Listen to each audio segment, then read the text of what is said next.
Howdy folks, Little John out in the brewery, and I'm playing around setting up some gear which I'm going to use for doing some experimental fermenting. So going to get that shortly. It involves a couple of old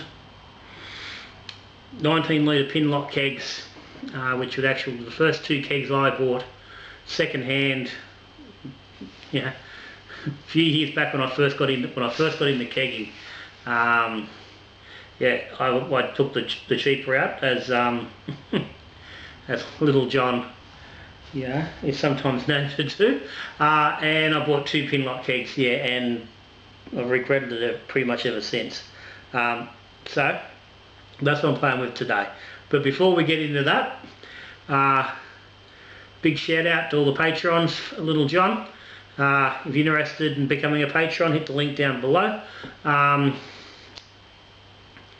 Shout out to the subscribers of the channel, and if you're not subscribed, hit the subscribe button down there in the corner as well. Hit the like button while you're down there if you're watching. Okay, now while we're on that subject, before we get too far, patrons, I know technically it's the second video of the month, but the video from the other day actually got filmed in February, the brew day for the Aussie Brewmakers single fin recipe kit. I've actually just dry hopped it. It's on day 5 now, so I've just done the dry hop on that.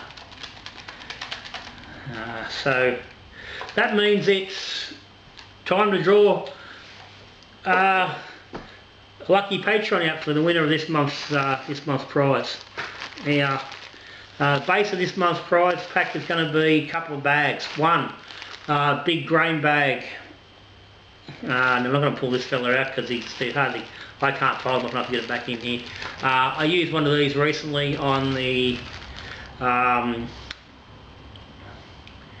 Dorado partial mash brew. These are a very big, solid, good sized grain bag, very well designed. So there'll be one of those coming out to your lucky patron. There'll be a couple of these big hop socks, which you can actually use for grain as well. If you're just doing a small steep, you can use those in your steeping liquid. There'll be 3 of those included. I don't know exactly what else will be in there at the moment. There'll probably be a little bit of grain and maybe some hops to go with it. You can't steep grain and steep hops if you haven't got grain and hops. So there'll be a little bit of that coming out to the lucky winner. Now, before we get into the winners as well, big shout out to our recent additions to the Patreon crew. Peter Grogan, latest fella. I think it's Andrew Scotchmer, who's actually joined us from over there in England.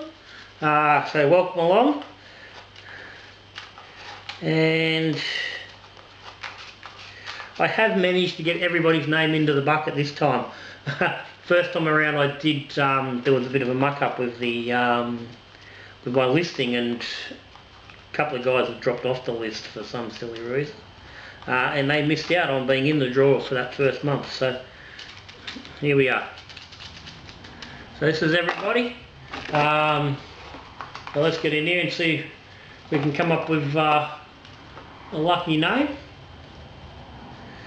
There he be. And again, I've done this before, I don't know if you guys can read it, but Todd Letchford. Todd be the winner. Now, got a funny feeling Todd's one who doesn't like getting sent stuff. So just as a backup, I'm going to draw a second name. Righto. Now I'm not going to say that second name, it's in case I don't need it, but there's a backup name there, just in case. So as it stands, Todd Letchford, you're the lucky winner. I will endeavour to get your prize out to you shortly. As I said, if it is as I think, and Todd's not one for receiving stuff via the mail, then it will go to the next person who I just drew out. Either way, done. So again, dudes, thanks very much. So what I'm doing, I've been thinking about ways of getting the process and the ferment done on the big hoppier beers in an easier way, particularly regards to dry hopping and not introducing oxygen. Now you'd see there's lots of fermenters getting around, like the Fermzilla and All-Rounders and Keg Mentors, and the Keg King's got their own little version, and Fermentosauruses and whatever else is getting around. There's a whole bunch of different pressure fermenters getting about, and they all seem to have one intrinsic problem. It's not easy to get a dry hop into your brew, 2 days, 3 days, 5 days into a ferment. When you've got a pressurized vessel, you don't want to be taking the pressure off to add stuff in if you don't have to. So you see guys using things like a hop bag suspended inside the fermenter from day one with magnets holding it on, and they pull the magnet off from the outside and it drops the bag in on whatever day they want, which is great, but that bag's still then in there for as long as it needs, as long as you're going to finish that ferment. Now if that's an early hop edition, that bag could be in there for 7 or 10 days, which isn't particularly ideal. With your dry hopping, you're risking getting a lot of grassy notes and things, and I've found this in my own brews, that by leaving that hop bag in there for the extended period, it's getting grassy. Ideally, even you want the bag in, you want it in there for 2 or 3 days, and you want it back out. You don't want the hops just sitting in there. So that getting the hops into the wort and out of the wort, into a pressurized fermenter and back out of a pressurized fermenter, is very problematic. It's not easy to get around. You see the Fermzillas, they've got the bloody big cup you stick on the bottom, and you can purge them of air, CO2 into them, and put your hops in there and open them up and let them come through that way, which works to some degree, but you're transferring a large volume of liquid from your vessel into the bottom and vice versa. And again, it's only one dry hop. You only really do one dry hop with that. And then the hops are in there again, as long as they are, unless you take that whole bottom container off.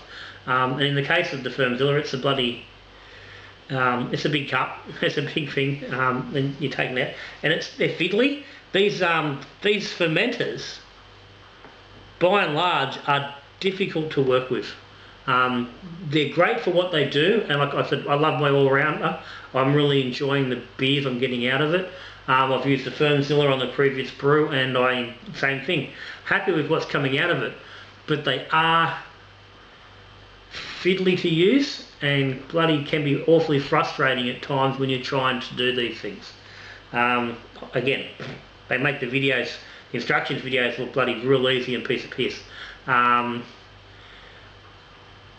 It's easy to do things that you need to do when there's no pressure under your ferment and you're just fucking indicating how you got to do it. Once you've actually got a brew on there and you have got, you've got 20-25 psi pressure in that fermenter, things don't undo and do up as easily as they look like they're going to on the video, let me tell you.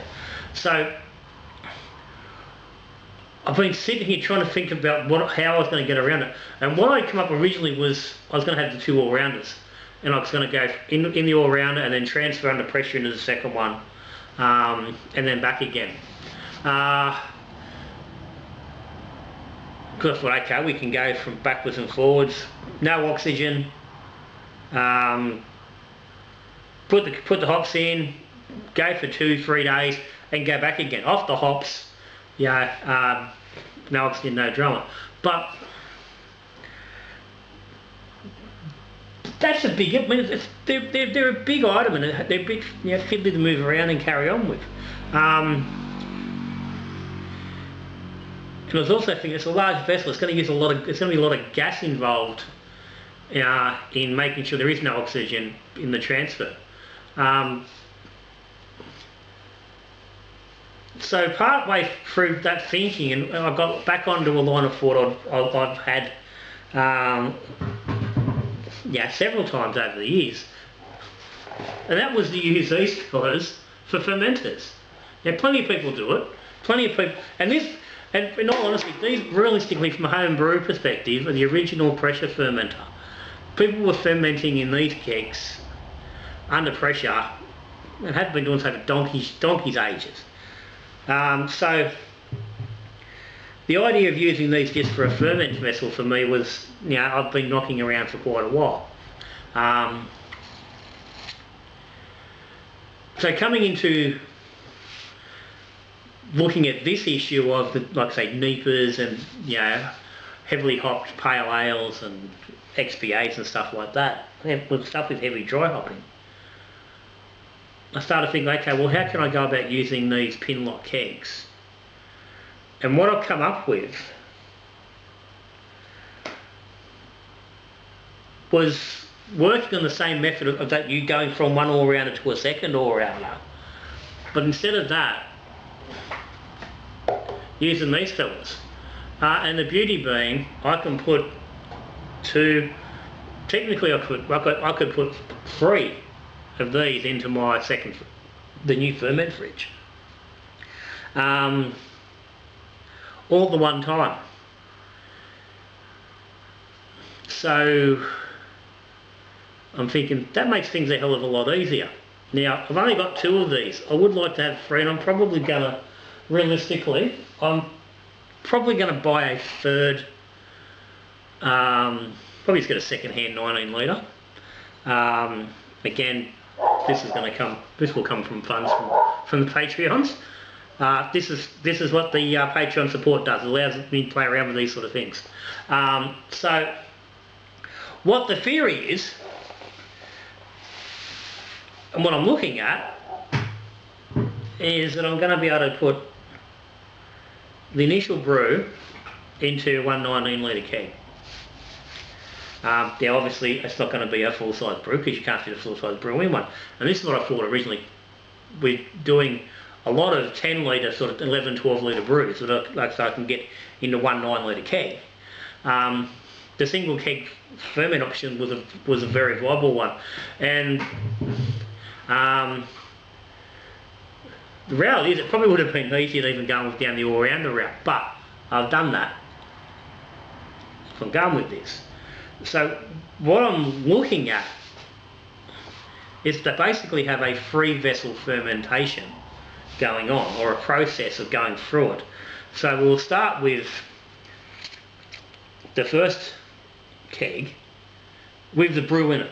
So I'll do brew day and we'll finish up the brew and it will go into that first keg. So I'll be looking for somewhere around a 14 or a 15 litre into the keg to do the ferment, and probably maybe looking at brewing slightly over gravity so I can water it back a little bit through the process, and you'll see why as I go. So ferment starts in that one keg. Yeast is pitched, it ferments under pressure for say 3 days. At which point I'm ready to dry hop. But instead of having to open everything up, I'm going to have the second keg. So as you've seen when I'm doing the ferment with the all-rounder, towards the end I can hook my little keg up with the gas outlet and allow the fermentation to gas off and use that CO2 to purge what will be the receiving keg. I can do the same with this. So I'll be able to basically like a piggyback. The actual spunding valve itself will be on a second keg, not the first keg. So both kegs will be holding pressure and both will be free of oxygen. So it will work to some degree like a blow-off tube.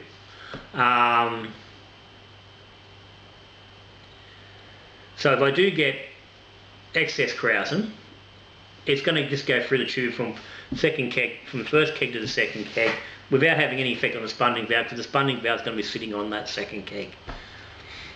So that's protecting my valve and this setup from that angle. So day 3, going to that second keg. So that second keg, before I've connected the gas up, has got a hop stock in it. It's got my day 3 dry hop addition sitting in there, ready to go. It's already there. So I don't need to take the lid off to put it in. So all I've got to do on day 3 is relieve the pressure on the second keg and drag everything from the first keg over into the second keg. No oxygen, no worries about anything like that. Alright, and all I'm doing is taking, that's the dip tube out of this keg here, and I've just cut that bit off the end, about 2 inches off the end there. So that's just going to sit off the bottom of the keg. So the yeast that's settled to the bottom, it's not going to get sucked up. It'll take some with it, but most of it won't go. So just transferring relatively clean beer without too much sludge. Some yeast to continue fermentation, but mostly beer, and bring it into the second keg. So then the second keg's sitting there. Beautiful.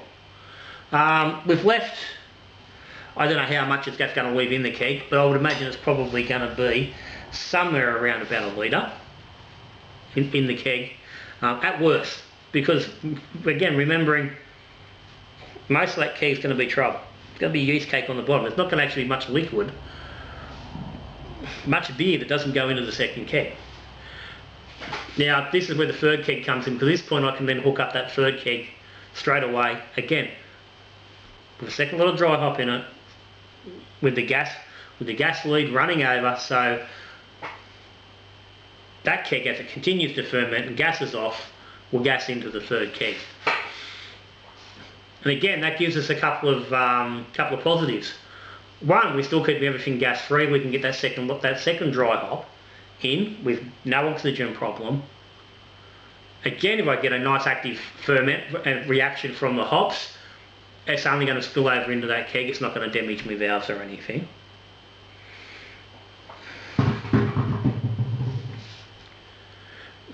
And I've gassed off that keg at the same time. Now, so keg 1, 3 days in the second keg. Hold that for 2 or 3 days. Soaking up, get them hops in so they can be biotransforming if that's at the point they're in, or I can just be getting some nice hop goodness. 3 days later, or 2 days later, or whatever I want, take that beer from keg 2 back into keg 3. Nice new hop going on, hopped beer going on to some nice fresh hops. No oxygen, all nicely gassed and safe.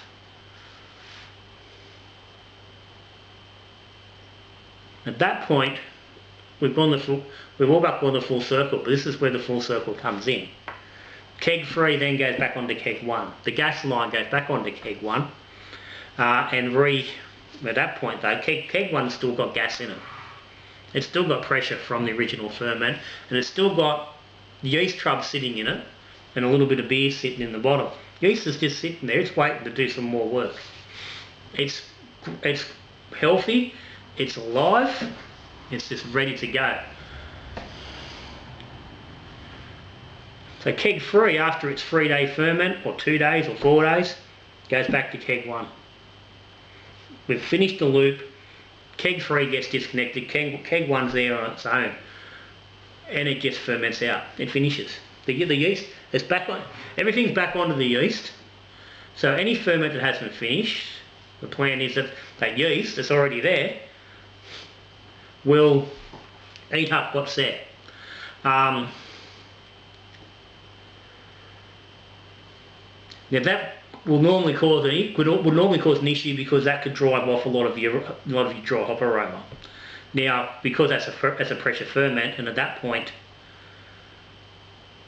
most of the ferment is done, because we've carried yeast over in the wort for each transfer. So it's continued to ferment all the way through. At this point we're looking 3, 6, 9, you're looking 8 to 10 days from start of ferment. The beer that's coming back into keg 1, if it's not finished, it's not going to be far off being finished. So that return to keg 1 will just finish off, eat whatever's left to be eaten. Any of that aroma that's pushed off with CO2 is going to stay in the headspace of that keg.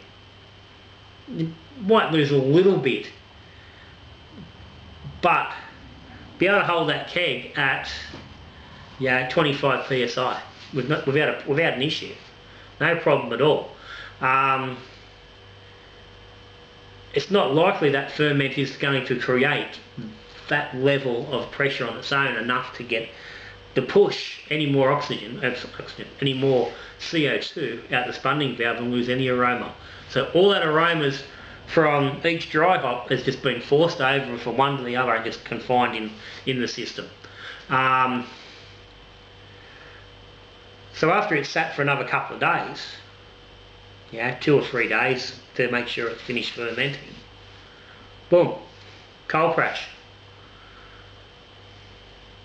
Spunding valve off, just let it suck back all that CO2 that's in the headspace back into the beer.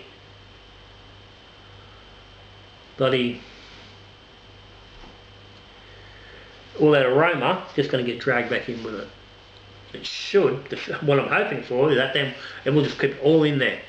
So what I'm hoping for is it's going to get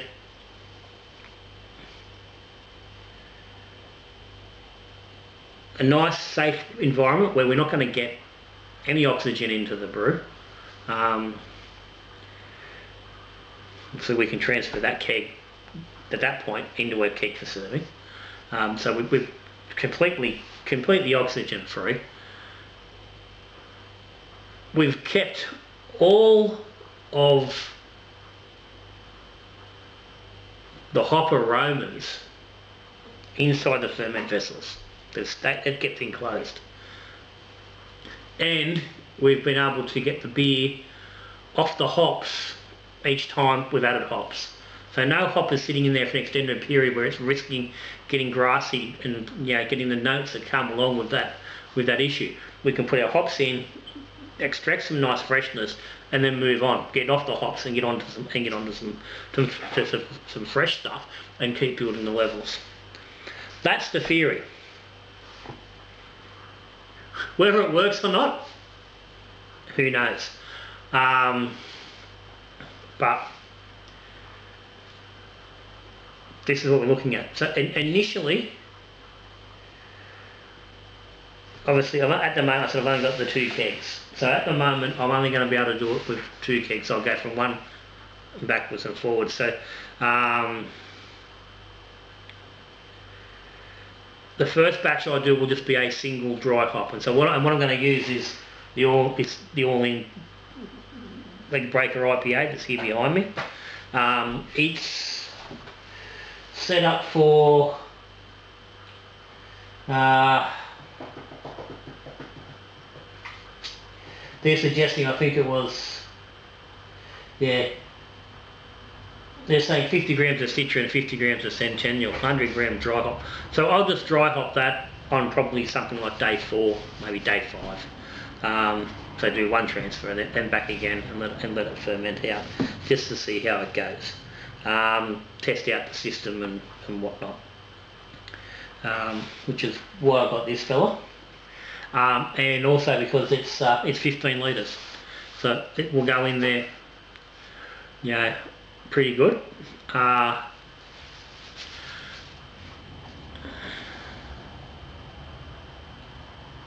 Which means this will be going in quite strong. So I will probably, that's something I'm going to look at, but I'm going to be happily still thinking about exactly how I'm going to do that. It may be a case of putting some deoxygenated water into the receiving keg once it's fermented and water it down that way. So And the reality is I'm probably, well, I will bottle the remainder, so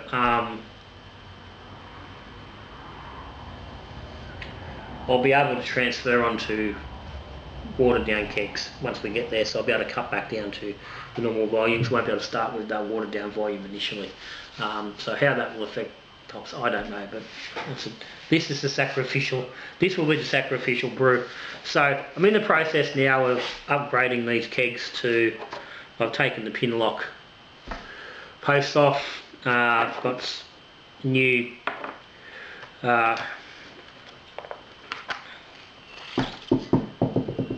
new ball locks. I've bought a Keg Repair Kit. You know, if you've not seen one of these in your keg, you really probably should have one. I probably should have one well before now. This is from Kegland. It's just a pack. You can see there, it's got all the bits and pieces you need to, you know, fix up in your keg. So there's lid seals. There's a couple of extra.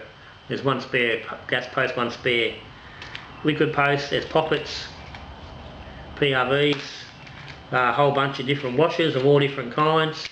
Anything you could need to replace on your keg, and also on your regulator as well. There's regulator washers in there as well. So